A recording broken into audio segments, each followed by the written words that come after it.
Tu connais le référendum d'initiative citoyenne? Avant toute chose, je vais te demander d'enregistrer, de partager et de télécharger cette vidéo et de la partager au maximum autour de toi. Ceux qui les proposent à Basse-Terre, à Basse-Terre et en Guadeloupe, on a une tradition. En général, la démocratie, on la regarde de loin comme un truc sur Arte à 23h. Une liste sortante, c'est simple. Elle règne comme une petite monarchie locale. Tu votes tous les 6 ans et après, tu vas la fermer. Tu veux vraiment donner ton avis? Tu as Facebook et en vrai, ils te répondent jamais. Le référendum d'initiative citoyenne, le droit à les pétitions, pour eux, c'est des gros mots. Bon d'un moment, voilà ce que je pense. Eux, leur spécialité, c'est plutôt circuler, on va décider entre nous. Et avant eux, c'était pas mieux. Hein. Tu te rappelles du parking silo?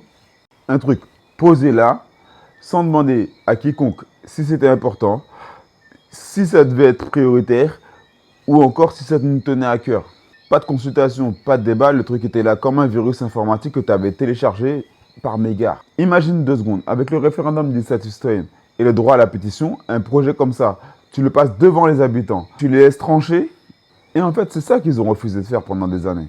Nous on ne te vend pas des grands discours, faire avec le peuple, juste pour faire plaisir devant des affiches. On met dans notre programme des outils concrets, le RIC, droit à la pétition. En clair, tu peux nous obliger à te consulter. Tu peux bloquer un mauvais projet.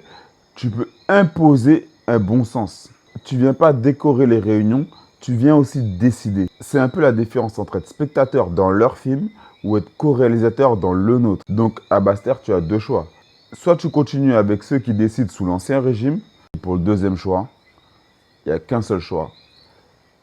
Voter et faire voter Yannick Pesley et la liste Faire mieux pour Basse-Terre.